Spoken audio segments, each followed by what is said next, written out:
తెలంగాణ రాష్ట్రంలో షెడ్యూల్ కులాల్లోనే ప్రత్యేక వర్గాల ఉపవర్గీకరణ డాక్టర్ జస్టిస్ షమీం అఖ్తర్ గారి నివేదికపై ప్రకటనను ఈ ప్రకటనను పూర్తిగా పరిశీలించాను. ఈ ప్రకటనతో నేను ఏకీభవిస్తున్నాను. అధ్యక్ష, మన సభలో 2024 ఆగస్టు 1వ తారీఖు నాడు సుప్రీంకోర్టు తీర్పును స్వాగతిస్తూ తీర్మానం చేశాము. దాంట్లో నేను కూడా భాగస్వామిగా ఉన్నాము. దానికి అనుగుణంగా ఆనరబుల్ జస్టిస్ షమీం అఖ్తర్ గారి నివేదిక వచ్చింది. దానిపై ప్రభుత్వం ముందుకొచ్చి ప్రస్తుతం ఉన్న పరిస్థితుల్లో ప్రస్తుతం ఉన్న రిజర్వేషన్ ప్రకారం ఎలా ఇవ్వాలి, ఎట్లా ఉపవర్గీకరణ చేయాలని చెప్పి మొత్తం 31 రోజుల పాటు రాష్ట్ర వ్యాప్తంగా తిరిగినట్టు మనకు నివేదికలో ఉన్నది. 4750 విజ్ఞప్తులు ప్రత్యక్షంగా తీసుకున్నారు. 3931 విజ్ఞప్తుల్ని ఆఫీస్ ద్వారా తీసుకుర్రు. అంటే అది 55%, ఇది 45% ఉన్నది. ఇవన్నీ గమనించినప్పుడు అక్కడ హాజరైన పెద్దలందరూ కానీ వివిధ వర్గాలు కానీ ఇచ్చిన ప్రకారం 3 వర్గాలుగా ఉపవర్గీకరణ చేశారు. ఈ 3 వర్గాల ఉపవర్గీకరణ కమిషన్ సిఫార్సులు, విజ్ఞప్తులు అన్ని పరిశీలించ చేశారు. కాబట్టి అందులో శాస్త్రీయత ఉన్నది. కాబట్టి అది సరి అయిన రీతిలో ఉన్నదని చెప్పి నేను భావిస్తున్నాను.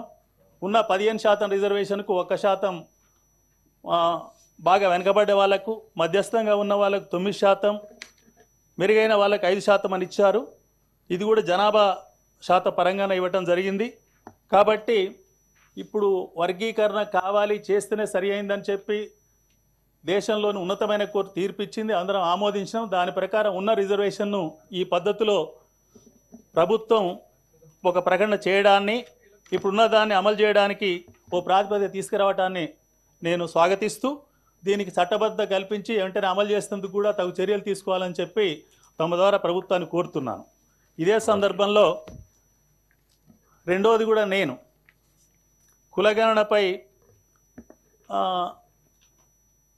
స్థానిక సంస్థలలో రేపు ఎన్నికలు జరిగితే తప్పనిసరిగా 42% రిజర్వేషన్ పెంచే అవకాశం ఏ మేరకు ఉన్నా కూడా ఆ శాతం ఇచ్చి ఆ పద్ధతిలో ముందుకు రావాలని చెప్పి నేను కోరుతున్నాను. ముఖ్యంగా సర్వేలో 1,12,15,134 కుటుంబాలు సర్వే చేస్తే 3,54,77,554 జనాభా వచ్చింది. 3,56,323 కుటుంబాలు దూరంగా ఉన్నాయని చెప్పారు. అయితే ఇక్కడ ఒక్కొక్క కుటుంబానికి 3.16% చొప్పున కుటుంబ సభ్యులు ఉన్నట్టు లెక్క కనిపిస్తుంది. ఆ లెక్క చూసినప్పుడు కొంత తేడా కనిపిస్తుంది. దీన్ని నేను రాష్ట్ర ప్రభుత్వాన్ని కోరేది ఏంటంటే, ఈ సామాజిక, ఆర్థిక, విద్యా, ఉపాధి, రాజకీయ మరియు కుల గణన సర్వేను రీవెరిఫై చేయాలంటే కొన్ని మండలాలు కానీ కొన్ని గ్రామాలు కానీ మళ్ళీ తీసుకొని రీవెరిఫికేషన్ అంటే మళ్ళొకసారి శాంపిల్ సర్వే చేసి ఏమైనా తేడా వచ్చిందా, ఎందుకు తేడా వచ్చిందని చేసి గమనించి మళ్ళీ అది నిర్ధారణకు వచ్చిన తర్వాత ఆ శాతం ప్రకారం ఇప్పుడు ఎవరైతే షెడ్యూల్ కులాలు ఉన్నాయో 17.43% వచ్చింది. అది 18% వచ్చిందనుకోండి, ఆ శాతానికి రిజర్వేషన్ పెంచండి. బీసీ జనాభా ప్రకారం దానికి ఏ మార్పు పెంచగలమో దాన్ని కూడా పరిశీలించాలని చెప్పి అందుకొరకు నేను నా అభిప్రాయాన్ని అంటే నేను సమర్థిస్తూ తెలియజేస్తున్నా.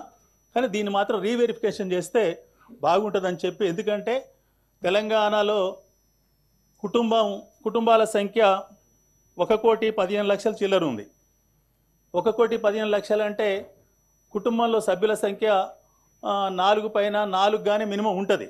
కాబట్టి ఇది కొంచెం రీవెరిఫికేషన్ చేస్తే బాగుంటుందని చెప్పి తెలియజేస్తూ, అది కూడా కుటుంబాలు పట్టణాలు నగరాల్లోనే మిస్ అయినాయి. కాబట్టి పట్టణాలు నగరాల జనాభా కూడా మనకు తెలుసు. ఎందుకంటే గ్రామీణ ప్రాంతాల్లోనే సామాజికంగా వెనుకబడ్డ వర్గాలు ఇప్పుడు ఎక్కువ ఉంటున్నారు, మనం ఎక్కడ గమనించినా కూడా.